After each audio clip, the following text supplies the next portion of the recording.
Kumar Verma, associate professor भूगोल विभाग, Saket girls PG college Dahila Mau में आप सभी का स्वागत करते हैं। और साकेत ग्रुप ऑफ कॉलेजेस के यूट्यूब चैनल पर आपको हमारे सारे वीडियो मिलते रहेंगे। अगर आपने अभी तक हमारे चैनल को लाइक और सब्सक्राइब नहीं किया है तो प्लीज़ बेल आइकन बटन को दबा करके लाइक और सब्सक्राइब करिए।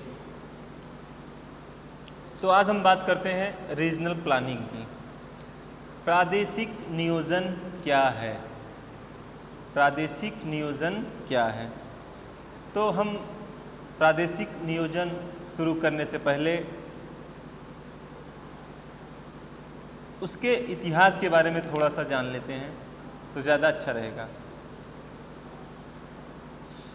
बेंटन मैकाय ने 1928 में प्रादेशिक नियोजन विषय की वैचारिक आधारशिला रखी थी। बेंटन मैकाय ने 1928 में प्रादेशिक नियोजन विषय की औपचारिक वैचारिक आधारशिला समय रखी थी।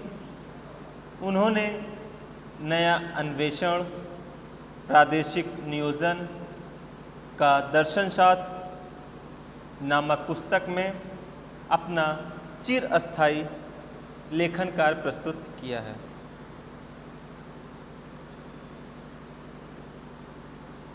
आज जबकि प्रादेशिक नियोजन एक विशेष विषय के रूप में समय एवं अंतर विषयी सीमाओं को पार करते हुए अपने इतिहास के लगभग 75 ईयर्स पूरे करके 21वीं शताब्दी के द्वार पर दस्तक दे रहा है। तो जो हमारा प्रादेशिक नियोजन है वो अपना इतिहास लगभग 75 वर्ष पूर्ण कर चुका है और 21वीं शताब्दी पर दस्तक दे रहा है। इसके आधारभूत सिद्धांतों में कोई अत्यधिक भिन्नता नज़र नहीं आती। दूसरे शब्दों में अगर कहा जाए तो प्रादेशिक नियोजन विषय के मूल सिद्धांत आज 8 दशक उपरांत भी लगभग वैसे ही हैं जैसे उनकी संकल्पना अग्रणी विद्वान बेंटन मैकाय ने की थी। कहने का मतलब है कि प्रादेशिक नियोजन आज भी वैसे है जैसे प्रसिद्ध विद्वान बेंटन मैकाय जी ने 1928 में की थी। वास्तव में अगर देखा जाए तो समसामयिक नियोजन का कार्यक्षेत्र भी 20वीं शताब्दी के दूसरे दशक की नियोजन विचारधारा से बहुत ही बदल गया है। इसलिए प्रादेशिक नियोजन के कार्यक्षेत्र एवं कर्मभूमि दोनों में ही बदलाव होना स्वाभाविक है। ऐसे बदलाव के बावजूद भी मैकाय, गेडिस, स्टीन आदि जैसे विद्वानों के प्रति जिन्होंने प्रादेशिक नियोजन की मौलिक संकल्पनाओं की ऐसी नींव रखी जो अत्यधिक उपयोगी व अभिप्रेरित करने वाली थी। तो हम बात करते हैं हॉसमिंट महोदय ने 1969 में संयुक्त राज्य अमेरिका के विशिष्ट संदर्भ में प्रादेशिक नियोजन के ऐतिहासिक विकास की निम्नलिखित 5 अवस्थाओं की व्याख्या की थी। तो इसमें थोड़ा सा है, पहला पॉइंट है का प्राकृतिक संसाधन अनुस्थापन। इसके इतिहास में पहला पॉइंट है प्राकृतिक संसाधन अनुस्थापन। यह 20वीं सदी का चौथे व 5वें दशक का समय था। उस समय संयुक्त राज्य अमेरिका ने टेनेसी घाटी प्राधिकरण की स्थापना की थी। इसी के साथ प्राकृतिक संसाधनों के सुनियोजित उपयोग हेतु परियोजनाओं का शुभारंभ हुआ। यह केवल संयुक्त राज्य अमेरिका तक ही नहीं सीमित था। आने वाले दशकों में शीघ्र ही नीदरलैंड, इजराइल, भारत में दामोदर घाटी आदि में भी कुछ ऐसी ही परियोजनाओं को लागू किया जाएगा। टेनिस घाटी परियोजना भी ऐसे ही उद्देश्य की पूर्ति के लिए तैयार की गई है। इसका मुख्य उद्देश्य एक बहुत ही पिछड़े प्रदेश का विकास। तो कहने का मतलब है कि भारत में अगर देखा जाए तो प्रादेशिक नियोजन क्या है और यहाँ पे क्या क्या चीज़ें चल रही है, तो इसका सबसे मेन उदाहरण आपको मिलेगा दामोदर घाटी पर, जहाँ पे पिछड़े प्रदेशों का विकास करने के लिए यहाँ पे प्राकृतिक संसाधन अनुस्थापन किया गया है। अगर इसमें देखा जाए तो उस समय टेनिस घाटी क्षेत्र संयुक्त राज्य अमेरिका का सर्वाधिक पिछड़ा प्रदेश था, परंतु इस परियोजना को लाभ को ध्यान में रखते हुए एक समय ऐसा भी आया कि टेनिसी घाटी परियोजना को प्रादेशिक नियोजन के इतिहास का सर्वाधिक सफल प्रयास व अनुभव माने जाने लगा। हम बात करते हैं दूसरे पॉइंट की, सांस्कृतिक प्रादेशिक अनुस्थापन है। इसमें 20वीं शताब्दी के छठे दशक के दौरान ओडेम व बेंस महोदय ने, जिन्होंने अमेरिका में समाजशास्त्री विचारधारा वाले दक्षिणी स्कूल का प्रतिनिधि माना जाता है। फिर आपका आ जाता है प्रादेशिक विज्ञान उपागम।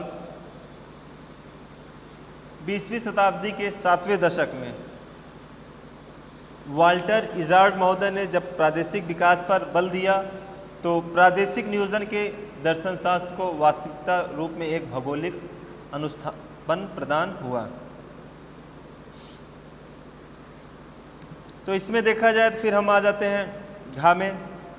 अगला पॉइंट है आपका प्रादेशिक आर्थिक विकास विचारधारा का स्कूल।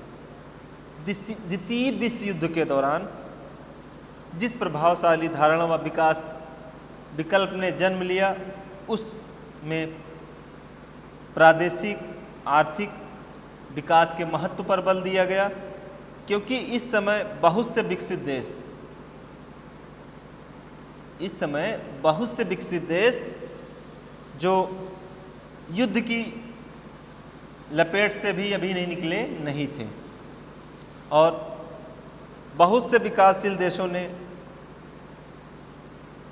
ताज़ा निजात पाई थी। कहने का मतलब है कि इस समय जब द्वितीय विश्व युद्ध था उस समय कई देश उससे उभरे भी नहीं थे और कुछ देश ऐसे थे जो उस समय ताज़ा उस द्वितीय विश्व युद्ध से उभरे हुए थे। तो अब हम बात करते हैं आपके टाइप्स ऑफ नियोजन के प्रकार पे।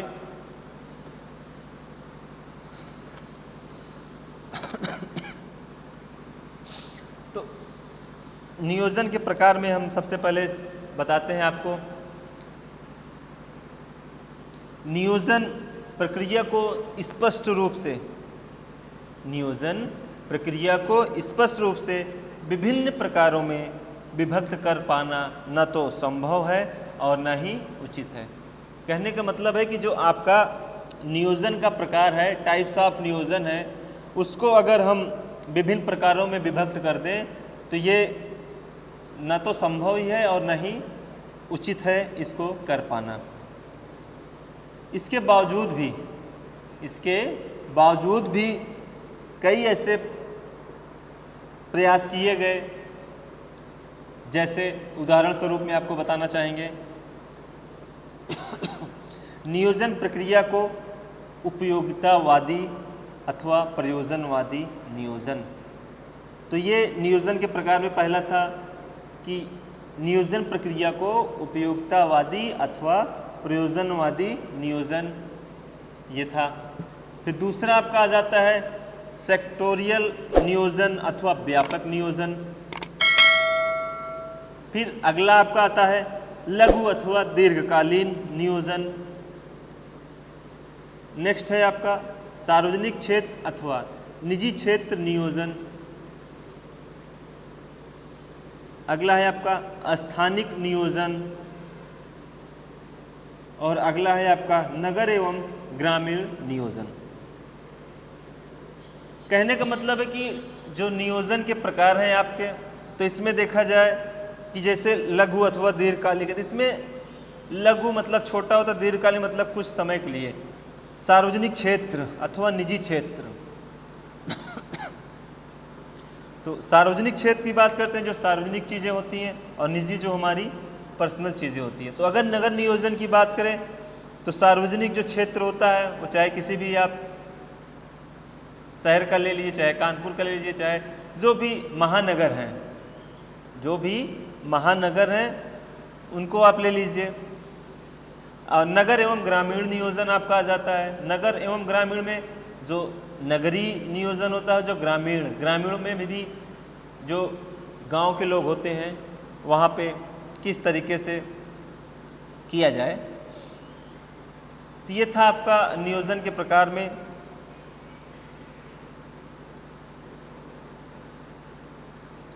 नियोजन को विभिन्न प्रकारों में विभक्त करने की क्रिया में आने वाली बाधाओं को ध्यान में रखते हुए निम्नलिखित अनुच्छेदों में नियोजन को किन्हीं प्रकारों में विभक्त करने का कोई प्रयास नहीं किया गया, परंतु हाँ, इन सभी प्रकारों को संकल्पित करने का एकमात्र ध्येय केवल इतना ही है कि पाठकों को नियोजन की लोकप्रिय शब्दावली से परिचित कराया जा सके। उपयोगितावादी अथवा प्रयोजनवादी नियोजन का उद्देश्य किसी विशेष लक्ष्य की प्राप्ति होता है। इसका संबंध किसी तत्व या प्रयोजन से होता है। तो ये था आपका टाइप्स ऑफ नियोजन, नियोजन के प्रकार। अब हम बात करते हैं रीजनल प्लानिंग की। रीजनल प्लानिंग आपकी क्या है? एल्डन व मॉर्गन महोदय ने 1974 में अपने लेखन में इस बात पर बहुत जोर दिया कि प्रादेशिक नियोजन प्रक्रिया को मात्र पारंपरिक महत्व के मुद्दों के संदर्भ में ही नहीं परिभाषित नहीं किया जाना चाहिए, इस संदर्भ में प्रादेशिक नियोजन के रूप में स्वीकार किया जा सकता है। अपितु यह एक ऐसा नियोजन है जिसकी रुचि का केंद्र भौतिक, सामाजिक, आर्थिक, राजनीतिक आदि तत्वों को किसी प्रदेश विशेष के संदर्भ में समन्वित रूप की सोच पर केंद्रित होती है। इस प्रकार की संकल्पना में किसी प्रदेश विशेष की कोई विशेष अनुभव पूर्व समस्याएं नहीं होती जिनके निदान हेतु परियोजनाएं बनाई जाती हों। तो देखा जाए तो रीजनल प्लानिंग में ये सब सारी चीज़ें आपकी आती हैं। और फिर हम आते हैं जो है आपका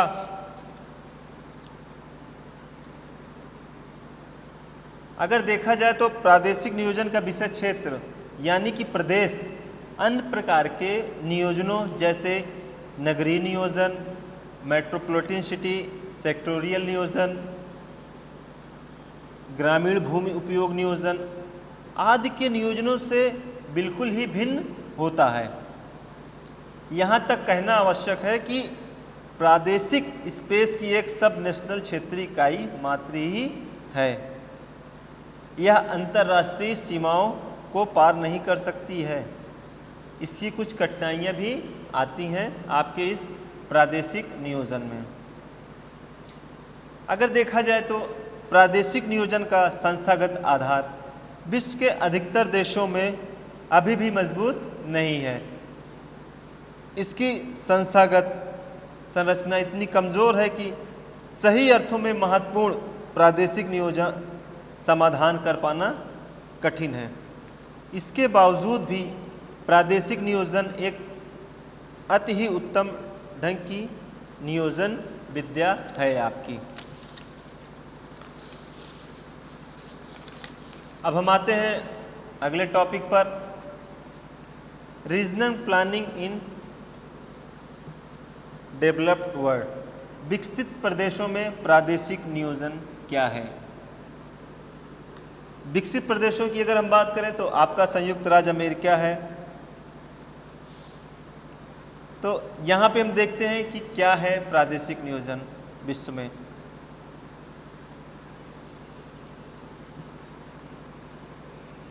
संयुक्त राज्य अमेरिका में प्रादेशिक नियोजन का शुभारंभ 1922 में एक प्रादेशिक नियोजन संघ रीजनल प्लानिंग एसोसिएशन नामक निजी संस्था के स्थापन से हुआ था।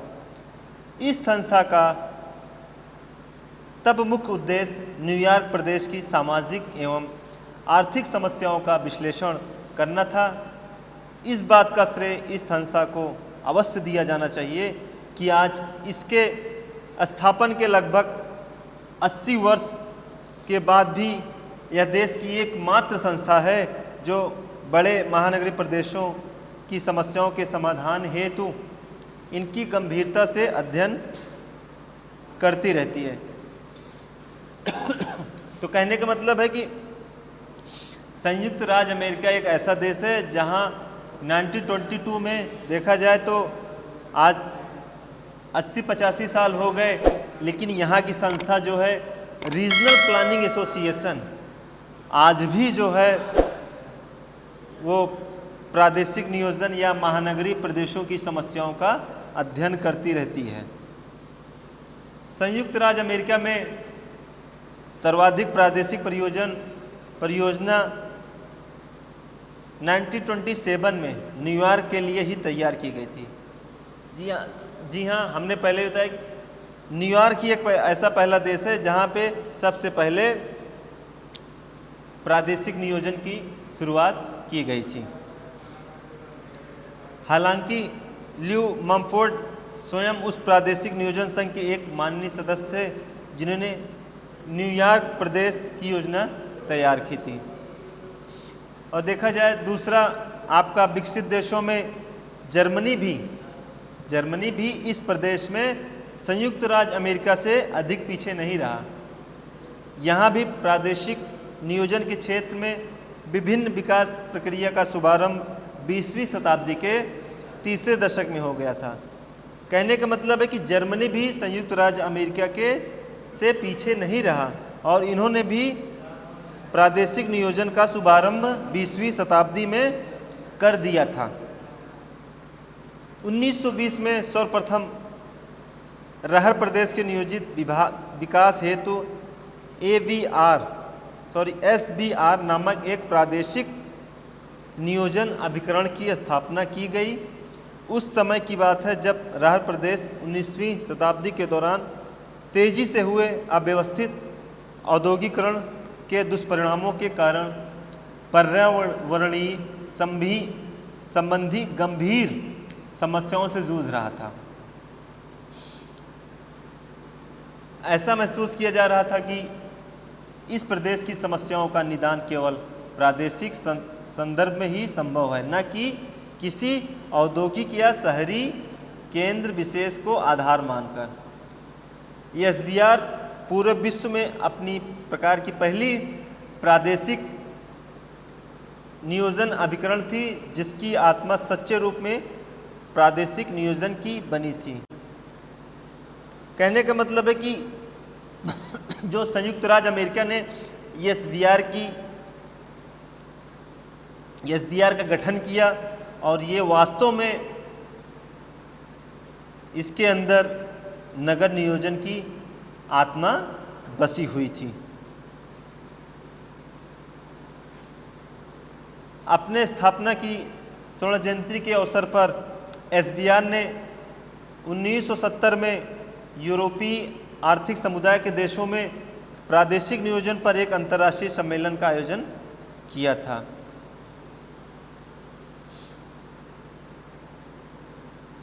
ब्रिटेन में भी प्रादेशिक नियोजन में पहला अभ्यास संयुक्त राज्य अमेरिका, ब्रिटेन, जर्मनी ये ऐसे देश थे, विकसित देश थे जिन्होंने सबसे पहले प्रादेशिक नियोजन की स्थापना की।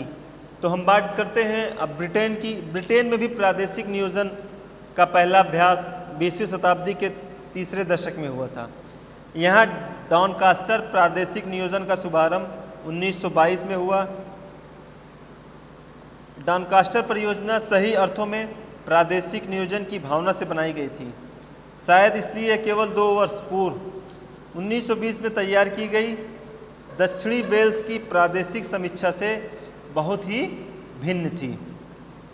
वास्तव में अगर देखा जाए तो डॉनकास्टर परियोजना का सबसे खूबसूरत पहलू यह था कि इस परियोजना में प्रदेश की अनेक समस्याओं के संदर्भ में साहसपूर्ण ढंग से प्रस्तुत किया गया। इस क्षेत्र की समस्याओं में तेज गति से होता शहरीकरण, यातायात एवं औद्योगिकरण आदि प्रमुख थे। तो ये था आपका नियोजन, रीजनल प्लानिंग, प्रादेशिक नियोजन क्या था। तो थोड़ा सा हम आपको बताते हैं मेथोडोलॉजी एंड टेक्निक्स क्या है।